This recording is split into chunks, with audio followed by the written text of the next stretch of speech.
What's up, guys? Chad back here with you, just doing a little work on the bench on the Source 1. Been having, it's like the quad is cursed.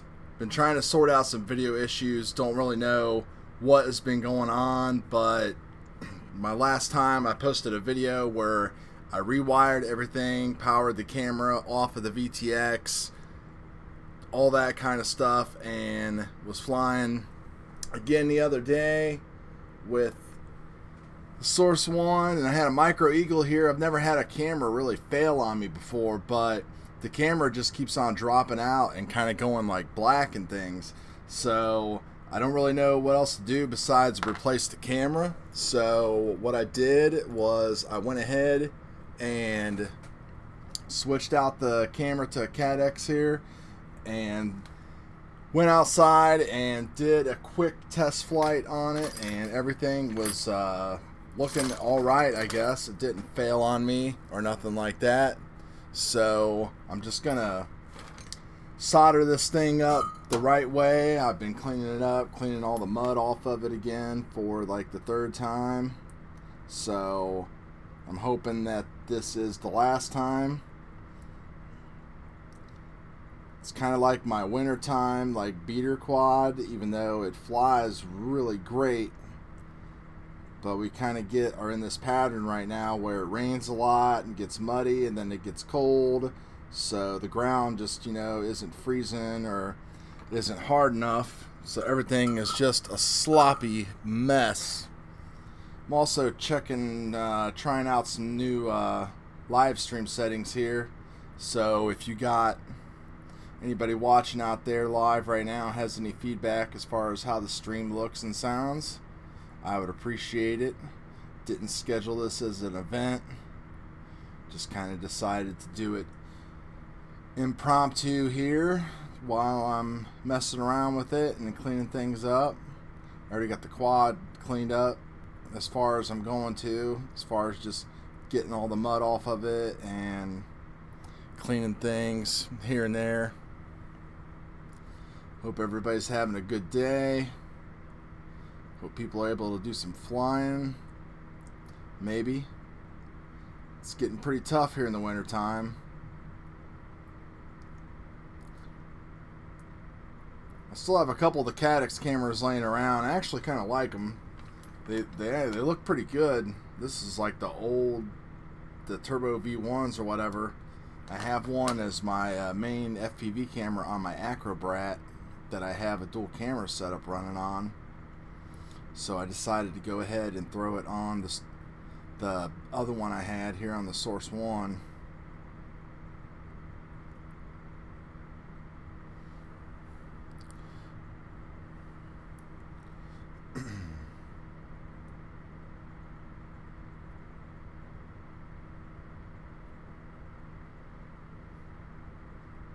Just trying to get this heat shrink over this solder.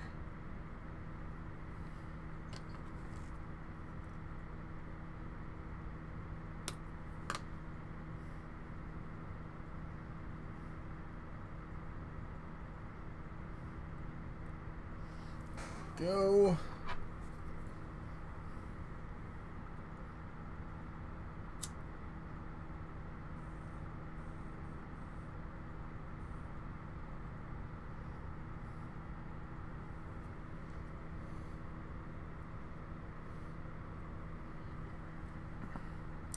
Wish I had a longer wire here, but it's gonna have to work.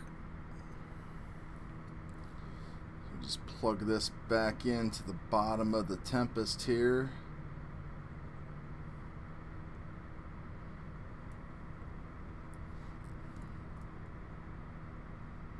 Try to at least.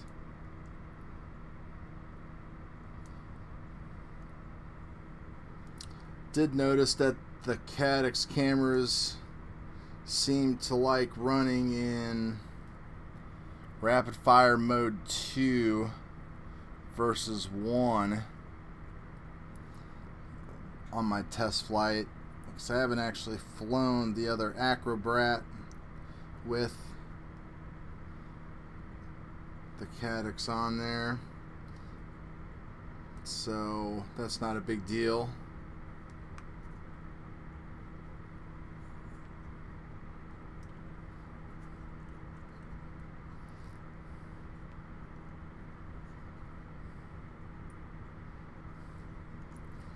Get all my wires back in place here for everything. Make sure my head's going to be in the way here. Why don't I switch to another camera?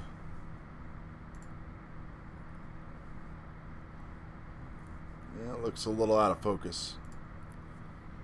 Let me go back to the bench cam here.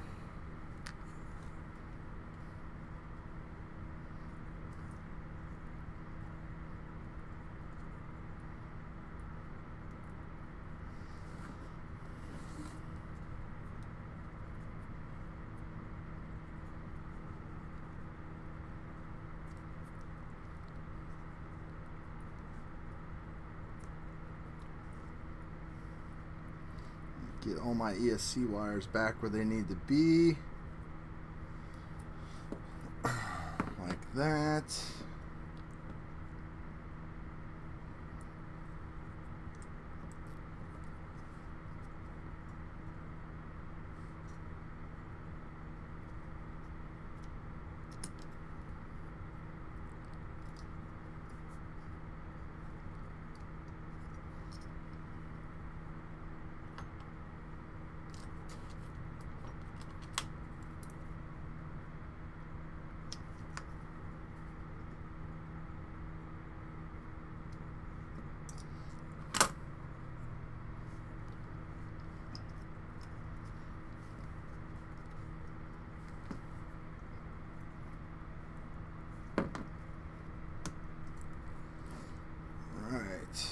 That all back in there. I should have a VTX laying somewhere. That is not it. There it is, right there.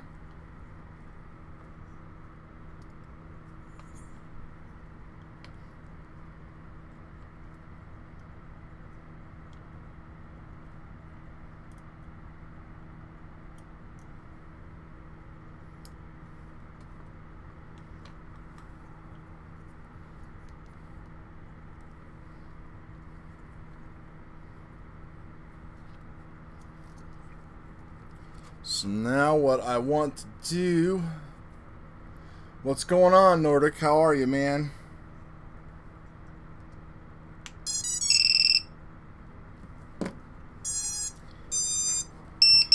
Fire up and check and make sure I got video working.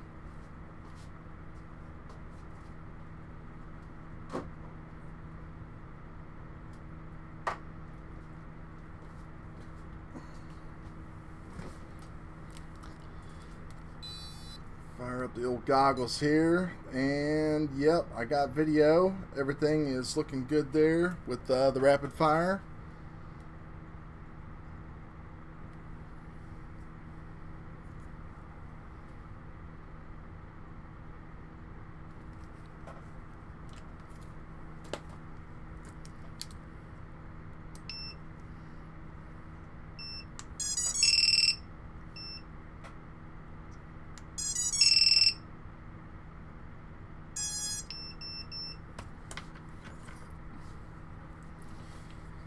I did have to move the camera pretty far forward here and flip these two mounts around because I couldn't find the original lens for it, so I actually stole a lens from the FPV camera that came, I think it's like a TBS one or whatever. It came in the drone drop box a few months ago. So I stole that for the lens. I was going to use the camera itself, but there's no way to change any settings.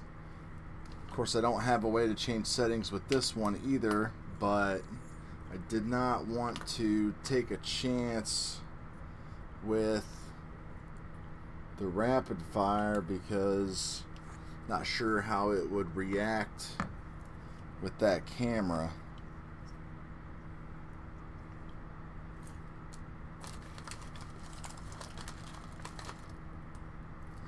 But I've done this so many times now, at least I know how to piece and part all of this back together so everything fits perfectly and snugly with some zip ties.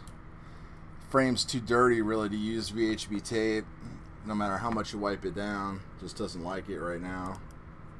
So zip ties it's gonna be, which is fine.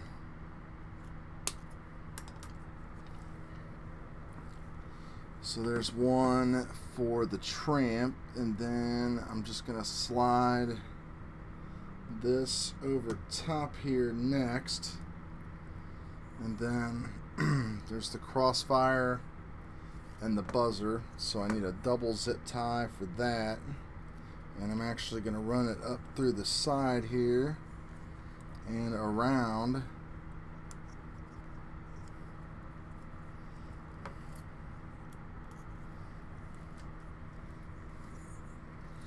Get it cinched down enough where it's going to keep that crossfire tight and not press on the bind button.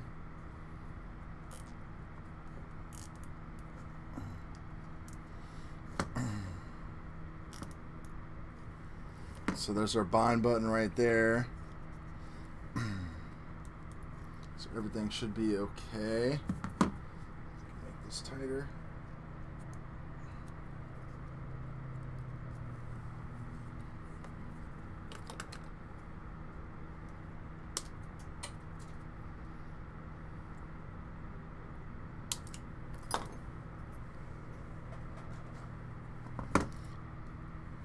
Well, we got that all done and all rewired then.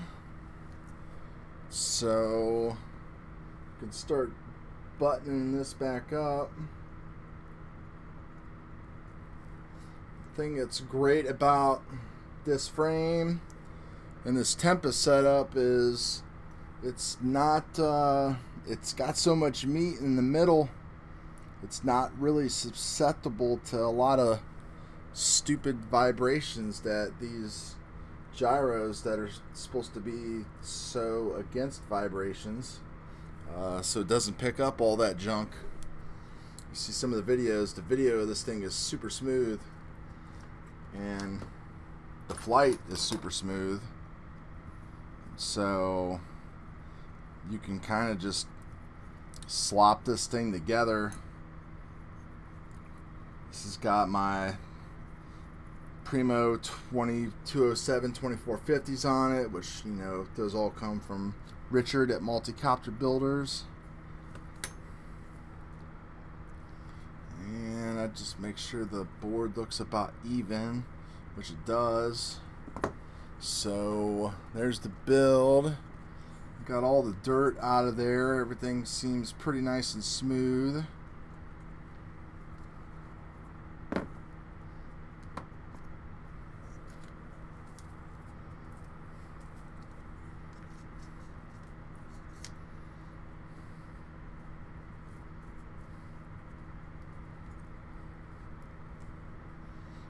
Top plate on there.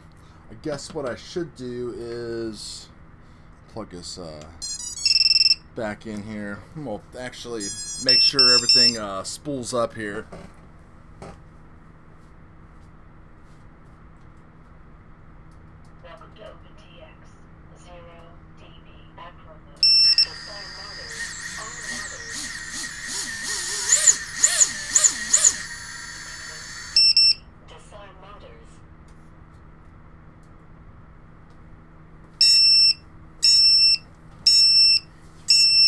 There we go. Hey, failsafe works.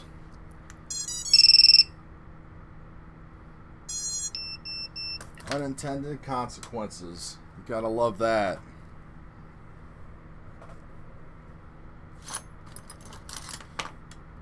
Alright, so obviously it's 10 till 5 here on the East Coast, and it's almost too dark to fly.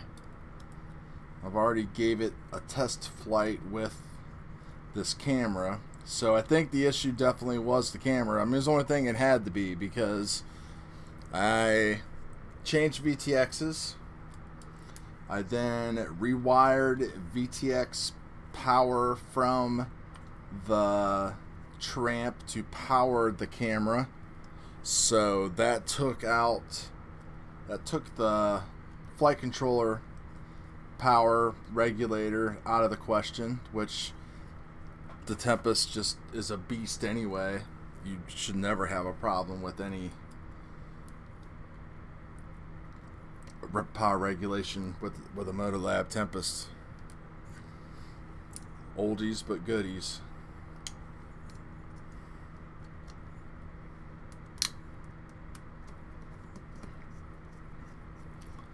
So, yeah, it lives again after the third crash into mud. The second one was the worst because that was in the field across from my house, so I actually had to go digging and looking for that, and walking through a freaking muddy cornfield is not the easiest adventure.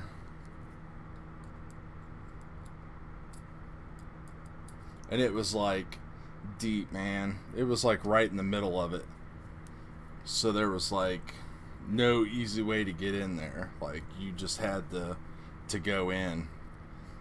I tried to like kind of think of the shortest, easiest way to get in there and go looking for it, but there was just no luck there.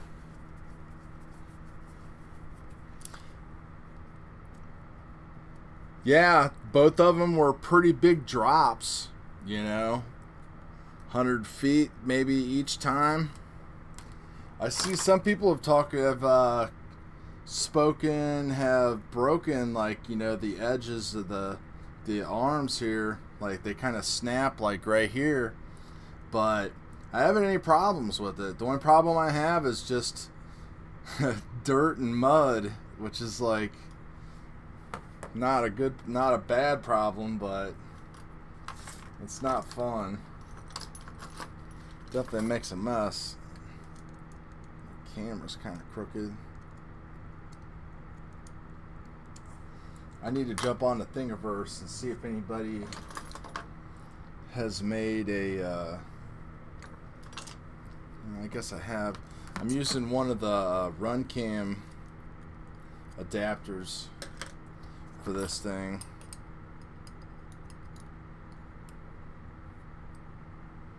Crap, which one is it? So it fits this Caddx alright, but it's kinda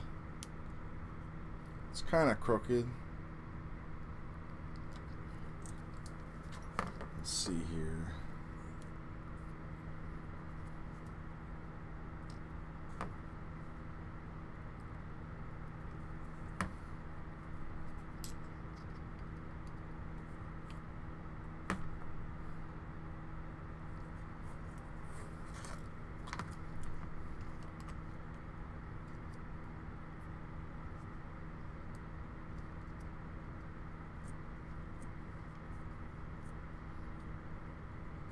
So using the regular holes, the camera was kind of buried back in here, so I had so much frame in the view, and I just can't stand flying like that.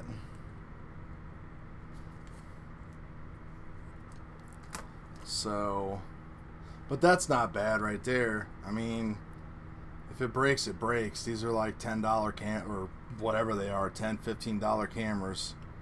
So constantly cleaning mud off here.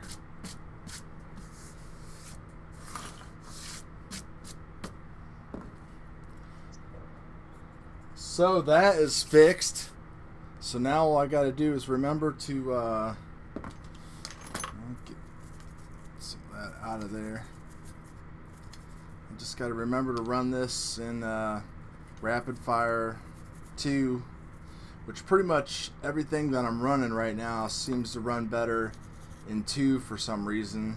Because I've been flying this and flying the Acrobrats, and the Acrobrat one Acrobrat has this as the FPV camera, and then a Turtle V1 as the HD camera, and then my other Acrobrat has a split mini, and it seems to run better in mode 1.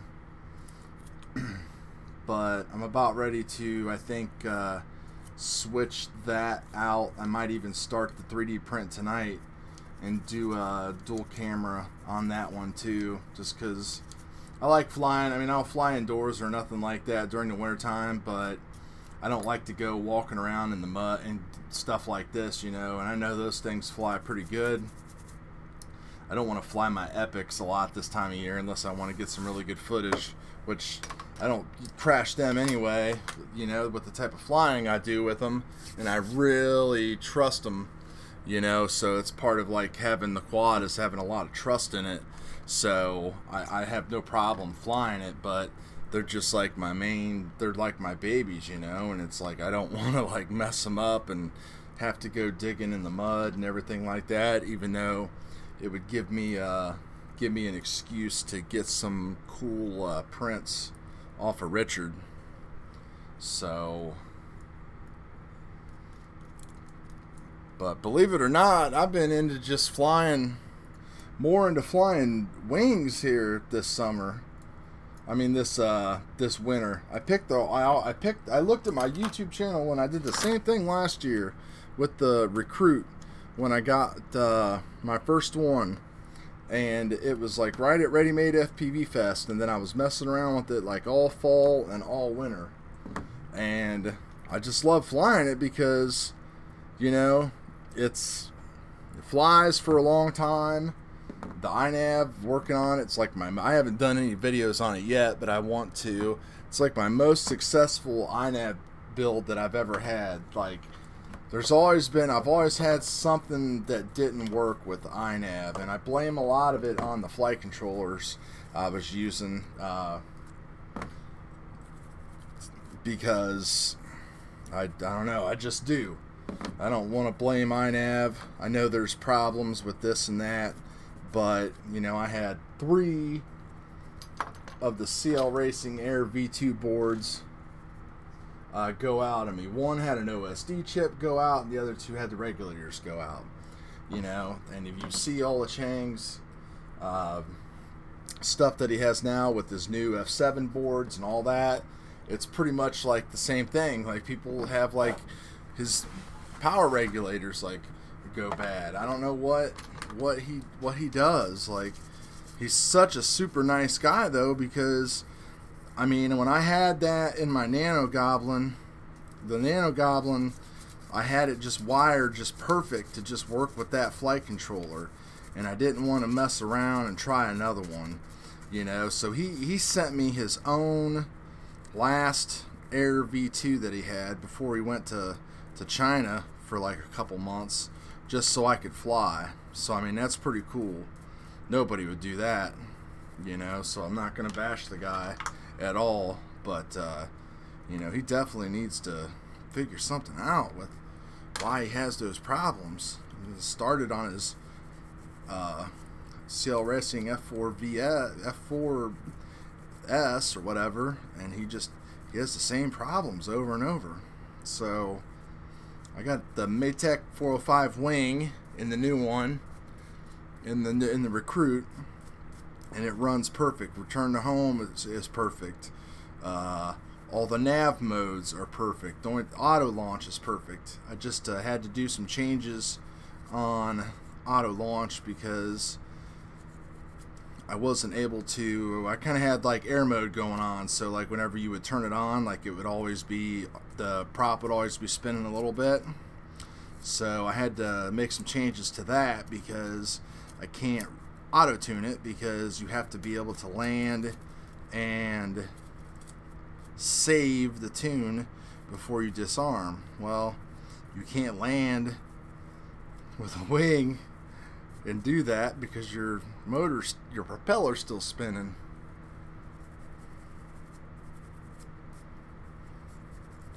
I'm just cleaning off my battery. My battery was all muddy and stuff too.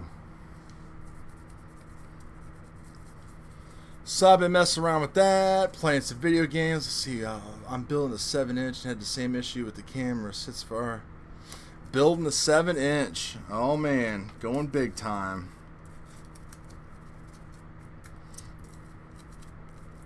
I keep debating. I have another Source 1 frame right there, and I have the 7-inch arms. So if I'm gonna build one, that's the one I'm gonna build, just because I've seen a couple people's videos. The most telling one would be Pavel Spekowski, I believe is his name. I said this in one of my videos, I think, or one of my last live streams. He was flying an iFlight X7 and the thing just had oscillations and all kinds of nastiness. And he switched out to the Source 1 with the 7-inch arms and had no problems. And I think it has to do with, not only, make sure I get this on camera here. So not only the thickness of the 7-inch arms, which are a lot thicker than these 5-inch arms, but just how all this comes together here, and there's just like all of this meat with the Source 1, like that weight and stuff like that. Like people build a lot of people build like these lightweight builds and stuff like that now, and I think from all of the stuff that I've done and testing with like the mid-range stuff over the past year and trying to get like good video, first of all, it stinks because it takes the fun out of flying, because you have a good time flying, but then you come home and you see that the video is just trash. So you're always worried about that and everything else. But I think that these like heavier, I think these frames that have like more meat like around in here just make up for everything. So thick bottom plate, and my reverb was pretty thick down there too, and I got really good video with my reverbs too, with I had Helio on those, so it felt really good and I got really good video. But this one has one of the Betaflight 4 builds on it. Haven't updated any other ones yet, just got that one and the other Epic. So I don't know. The weather's just been bad. It's been horrible, so it's just been not fun to fly.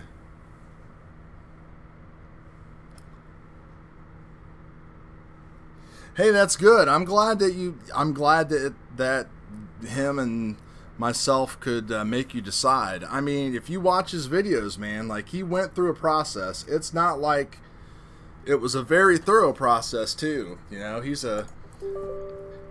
He's a funny guy, some people, I'm sure, I don't know, he doesn't have that FPV persona, that a lot of people in this hobby are dragged to or whatever, but his process that he went through, it's not like he gave up on trying to make that iFlight 7 run correctly, I mean, he tried all kinds of things, and he got to the point where, it was, hey, it's oscillations, it's vibrations in the frame.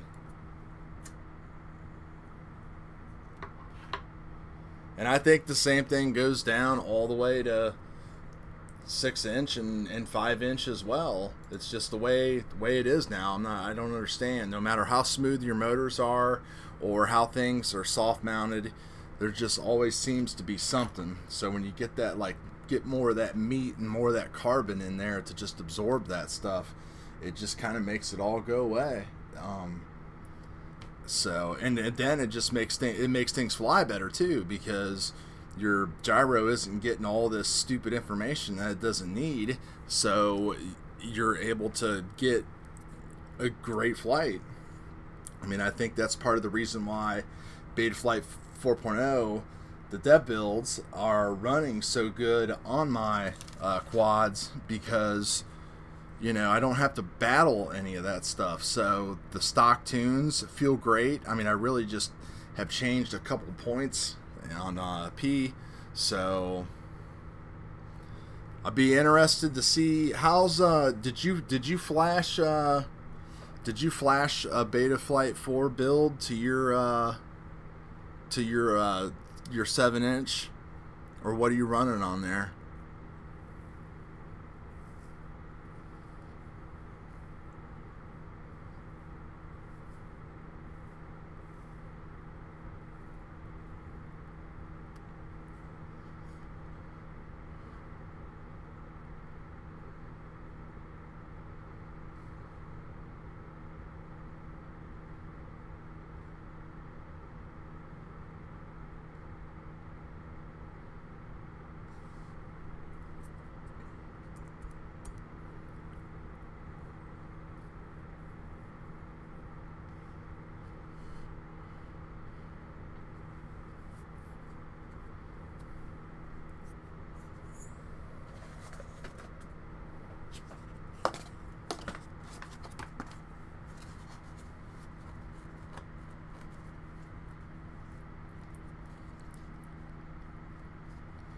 Going with the 3.5, we'll update at the proper release. Okay, hey, that's fair enough. Yeah, I mean, I think the frame and stuff is so good, I don't really know. It'd be interesting to see. I had Betaflight 3.5 on there before, and then I flashed 4.0. So the only thing that I can comment to that is that I think my footage is better with Betaflight 4, and I know it feels better when I fly. And maybe that's because of the stock stuff that they're doing. I'm not 100% sure, but yeah, I definitely can say for sure that Source 1. Now my Epic's a little bit different, because when you buy the Epics and you buy all the stuff, you know, from Richard, he gives you a tune, and that works 90% of the time, except you know, the weather here compared to like California is like so different, you know, with wind and humidity and hot and cold and everything like that. So I have made some changes. So when I took my 5.5 inch Epic, with those screaming 2208 2550s on there, I always had like a little harshness to it, and I put like my own tune on there and was able to get rid of that harshness in the sound. That there was still a little bit of harshness to the video in a certain throttle range, and it was really inefficient, because when you start changing your tune around, it really will mess with your efficiency. There's like that Goldilocks zone that you can get into, that just kind of like where everything just works. And when I just flashed stock Betaflight 4 on it, all that went away, and like my flight time went up by like 30 seconds, and there's no harshness, everything sounds smooth. The only problem is that it's just not that fun to fly this time of year, because it was already a battery smasher, and you know, when you take lipos out into freezing or below freezing temperatures, it gets smashed even more. So you go from a 3-minute flight to a 2-minute 20, around 2.5 minute flight. It's just not fun. That's why I've been messing around with these wings. So I glued these wingtips on this weekend. I need to cut out. I used the old Reuben building method from Sweep Wings, Gorilla Glue and some water to activate it, and it kind of bubbles and fills in all the gaps. So I need to come in with a razor and clean these up. This recruit's just going to be straight up just a wing with VTX and camera and the stabilizer and stuff that's built into it. I'm not going to do iNav or nothing with that one at all. So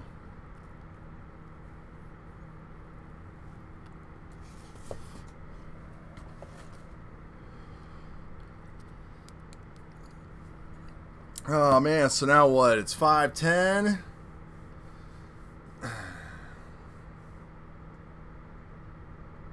Yeah, the weather in the UK, man.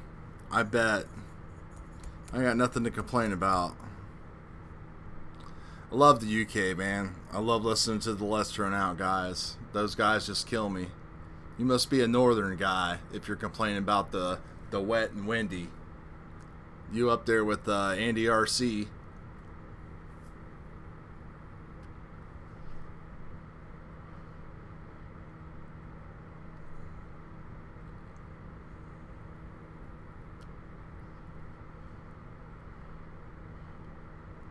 Yeah, nearly bedtime. It's almost bedtime for me. I'll be in bed here in another 3.5, 4 hours. Time to get back to the job tomorrow. But I should hopefully be able to get a little bit of housework done and get some Fortnite in before I call it quits for the night.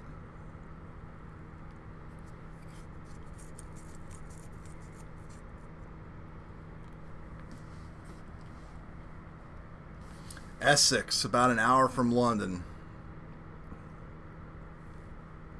A Northerner. Yeah. I love how they break it down and they explain it, how they always give him all the mess because, like, they say he's, like, all up north, and really it's only like an hour and a half or 2 hours away from them. It just... I could listen to those guys for hours, man. I wish that they were like big time and they all got huge money from somebody or somewhere or something, because they just have the best podcast ever. It's just so entertaining. Then they get, you know, the experts in there and everything, and the banner. Your guys's, like, all your guys's words over there, all of your different, you know, lingos and languages and the different things that you say. It just cracks me up. I love it. I started listening to a UK PC gaming podcast too. I can't remember what it's called, and they kind of do the same thing. It's just like, you know, you either got people that are just like, I guess it's the same way here in America. You have people that are just so prim and proper the way they present like material or media or something, and then you have people that are just like off the chains. Like, I try to get somewhere in the middle, but I definitely would get along with those chaps a lot better, if you know what I'm saying. I almost said cats, but that would be just too American, I guess. So we'll say chaps.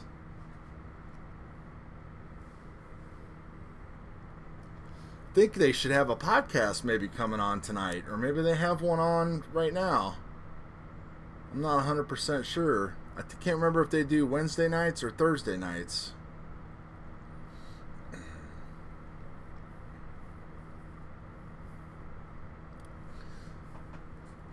Well, it's been good talking to you, man. I'm going to jump off the stream here and get going, and you can get to bed.